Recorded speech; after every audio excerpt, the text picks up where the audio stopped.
Welcome back to Basin Motorsports for another day here in the garage. So this week we're going to jump back into our collaborator series, and this week I'm working with Mark over at Rusty Box Racing. So again, we're going to do the same 15 questions on this. Now Mark is a 4i guy like me, or at least one of his Mustangs are, and he is building one similar, well, more of a drag style than what I have. But Mark is another creator that is into Mustangs and just likes to build cars itself. So we're going to do the same 15 questions. And the first question is, what tool would you recommend for a new enthusiast or tool set to buy? Go with your budget. There's no sense in buying things you can't afford. Stay away from Mac Tools trucks and Snap-on trucks. Those things are the devil. If you're patient, you can get most things when they come on sale, or Black Friday things or things like that. But your basic Craftsman tools will definitely do the job. So I think the theme has been with everybody that you can kind of get a tool set or even stay with a brand. But I think everybody has said keep within the budget you can afford. So kind of agree with that. Now the thing is, why does everybody keep saying Craftsman? They have some serious brand loyalty that I never thought would still be around. I was a Craftsman guy when I was in my teens, but after I kept breaking stuff, they stopped replacing things, at least when I would take stuff back in. If that's the case, then I think they're still doing great, but I think the Craftsman brand, by this point, probably is not viable. I don't know. Is it still viable? Is Craftsman still viable? I don't know. All right, question 2. With magazines going out of kind of print and everything else, where do you think media is going to head in the next 5 years? It's definitely online based. I don't know what the next platform will be. There'll obviously be a next bigger, better thing, but for right now, I think we live off of our phones, sadly. So I think this is what's next. I think everybody that's been in this series so far has said the same thing. It's all going digital online.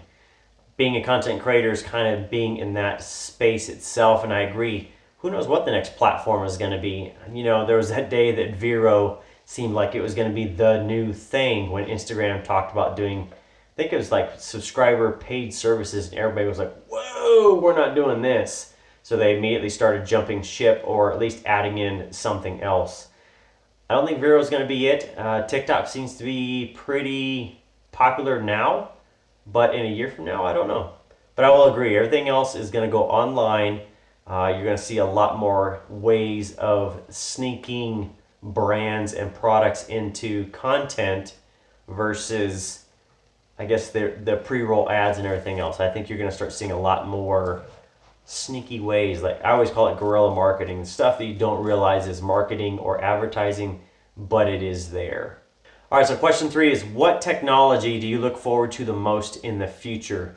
And again, this can be all the way out, maybe 20 years, or this could be a year from now. What are you looking forward to? None. I look forward to the fall of all technology. So I think that's the Skynet principle. Technology eventually destroys everything. And I think Demon Fox said the same thing. He is not a technology guy and looks forward to none. So that's kind of fun that way that two different people said that. We'll see what happens. Who knows? All right, so question 4 is going to be, again, about tools. What is your favorite tool that you're using right now in your garage? My favorite tool right now is this little bad boy. I've had this probably 15 years at least. What this is a tiny little, they call it a ratcheting screwdriver set. This, for me, this little ratchet, whether it's with one of these or with a drill bit, I also have for a 1/4-inch socket, and this thing for tight spaces working on dashes, these little mini kits, you can't go wrong. If you can find one, go for it. This is a Mastercraft, so it's basically your Canadian Craftsman. You might not find, you obviously won't find it in the States, but a similar Craftsman or Stanley brand mini ratcheting set is definitely my favorite, most useful tool. All right, so question 5. What is going to be your dream build? Oh, well, that's easy. 1985 Mustang. Doesn't matter if it's a GT or an LX, it would just be a 1985. An 86 would pass too because they kind of look the same, but 85, for me, that's the one I want. So I can see why. I think the 85, 86 is probably, I think of the 4Is, people probably want them the most.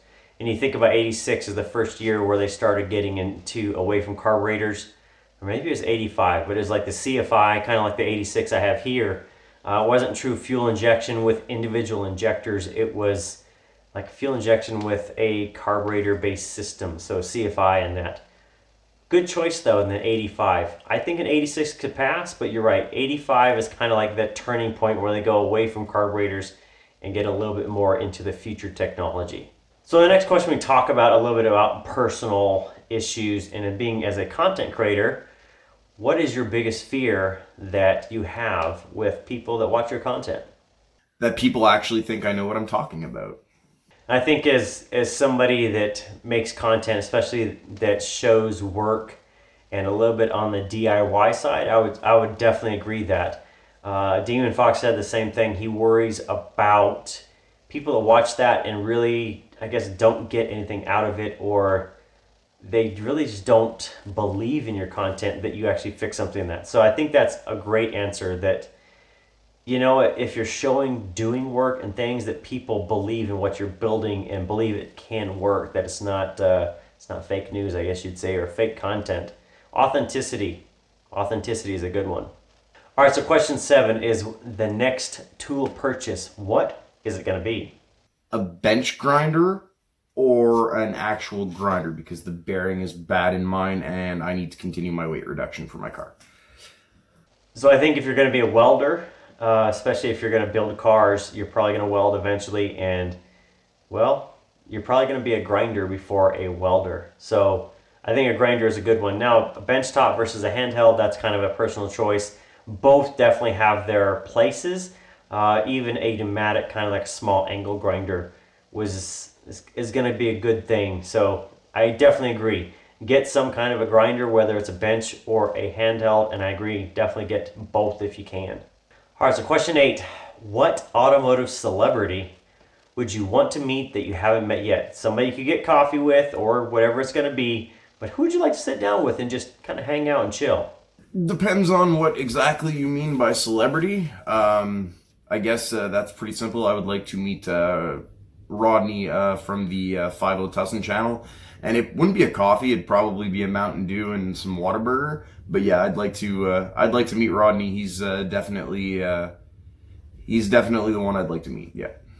So the interesting thing that I've said this before in previous interviews, I never thought people would consider content creators as celebrities. So I would consider Rodney, at least in my version, he's a content creator. He's got his own YouTube channel, kind of does his own thing, but he's not on level like Chip Foose or Hollywood movie star or anything else. So this has been interesting to me. It's been an interesting shift that I think of people that like us that make content. We're content creators, but we're not necessarily celebrities. I would say celebrities are like maybe David Freiberger from Hot Rod Magazine, or Mike Finnegan, or I guess people you wouldn't, I guess, initially have a shot at meeting or sitting down with. They're kind of like untouchable in my mind. Yes, people know them. Yes, people hang out with them, but they're kind of like, for the average guy, somebody like me sitting here, I really don't have any shot to actually sit down with them and have an hour of their time to just hang out and have some Whataburger and Mountain Dew or whatever. All right, so next question. You're walking through a warehouse. You come upon a car. It's yours. What's it going to be? What do you want it? What's the one you want to have for the barn find? It would have to be a 1989 Mustang GT it would either have to be blue with the silver bottom or emerald with the silver bottom, and it would have to be as ratty as physically possible. So I think that's a good choice. I had an 89 once. I had it in college. I actually bought it as a repo from the repo guy, but it was a solid black. Black on black on black. There was nothing different. Gray interior. I think the thing that caught me off guard was that you want to find it in as bad a shape as possible. I like building stuff, but I think if I were to find something in a warehouse in that, I would hope that it wouldn't be just a complete jalopy. All right, so I want you to think back over the last 5 years. What has been the worst automotive trend over the last 5 years? There is a lot of bad automotive trends. I would have to say the one that I hate the most is this trend of Fox bodies being worth thousands and thousands of dollars. When I was a teen and I was a young man, you could get these cars for 3-4 grand in perfect shape, and you could get ones that ran and drove but had issues for 1,500. So to me, this is absolutely as absurd as the price of Fox bodies. Thanks, Barrett Jackson. So on this one, I'm going to differ with you a little bit. And the reason is I'm thankful that cars are getting a little bit harder to find and they're a little bit more expensive. Now, granted, you can find them all day long. When I found the WideFox 4 years ago, it was on Craigslist. The guy really had no interest in the car. I picked it up like on the 4th day of the ad up. It was exactly what I wanted. I was really looking for Aero, so truth be told, I don't know that I was looking for a 4i, but I'm definitely glad that that's what it was. But I got this for $700. The Gray Lady, which is right next to it, I got that for $500 off an obscure Facebook post for sale that the guy just wanted to dump it. It didn't run. It was just sitting in the field, and it's been like scarily good in good condition. So they're out there. I'm not saying that you're going to have something great for $500 or $500 or whatever else. But I don't necessarily think that I want them all to sit out there as kind of these junky $1,500 cars. I think there's some exclusivity out there that I do like. Now, granted, I don't want them all to be $55,000. I'll say that. But I like that the values are going up a little bit. And there are cases of out of control. I agree with that. But I like that they're not just bargain basement junky cars that anybody can buy. So we're thinking back from 5 years ago on that. What do you think in the next 5 years is going to be the new trend? I don't know about like styling because they baffle me every time they come out with a new thing. But the next automotive trend, or where the automotive industry is going, sadly, just watch what's happening, and it's already happening. And our cars are going to come from China sooner rather than later, and that's pretty sad. That's sad. All right, so on this one, I am in complete disagreement. I don't think we'll ever buy all of our cars from China. Now, I know that Mark filmed this way before what's currently going on out there with the coronavirus and that supposedly came out of China. So I think that right there is going to sour a lot of people on anything coming out of China. So maybe Mark, maybe he knew something was going to happen. Maybe you're a prophet. I don't know. But I'll say I don't think we're going to continue to buy a lot of stuff out of China, especially cars. For the price that cars are, I just can't imagine that we're going to start bringing them over on boats. That I don't even think China has the infrastructure to make as many cars that the U.S. buys every year. So I'm going to disagree with that one. We're not getting cars from China, but who knows? Could they come out of Mexico? Possibly. Who knows? But I'm going to say no on China. All right, so we're up to question 12. What is the worst job you have ever had? Oh, that's easy. Mover. Most people, you don't want to be touching their stuff, and you don't want to be moving fridges and stoves that have been, just the smells. No, being a mover. Did it for 1 year, would never do it again. Now this one, total agreement on. I don't like other people touching my stuff, and nor do I want to touch theirs. Do not start on the smells. I can only imagine the stuff you find moving fridges and everything else. Totally agree. I'm not being a mover. All right, so question 13. In 2020, what content creator do you want to work with?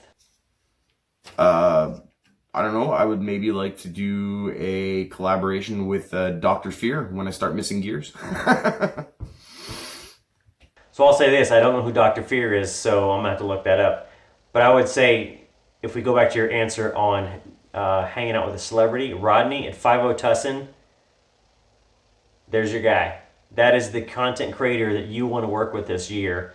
So who knows? Maybe you guys can get together, go to Junkyard, find some budget parts. Now granted, I think he's in the US, you're in Canada, but let's make it happen. Let's get you guys together and partner up on something, a build, or just go into the drag race and have some fun on a test and tune night. All right, so second to last question, number 14. What events are you going to in 2020? None. This summer, if all goes well, I will be at like Tuesday night test and tunes at Naperville Dragway with this car. Yeah, and that's if all goes well. No, I have no plans on attending any events in 2020. So I said Mark may be a prophet.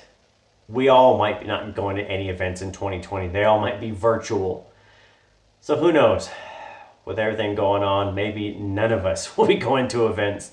So Mark, don't feel bad if you're not going to anything this year and that was your plan. Well, maybe you were just ahead of everybody else because nothing else is going on at this point. All right, so the last question in the 15. Number 15 is, what is your favorite car or truck of all time? That's a toss-up between an 85-6 GT and an 89 GT Mustang, both of them. Well, I will say you are definitely consistent on your favorite car of all time, that it does match your barn find car, and I will say that's pretty freaking awesome. I think everybody else, including me, when we did our answers, they were different. The barn find was different from the favorite of all time, and a lot of times they weren't anything that was even in our garage at the time. So you're definitely ahead of us on that curve. So that's it, guys. Thanks for watching all of this for the top 15 or 15 questions with. Thanks from Mark for taking his time out of his schedule to join us from Rusty Box Racing.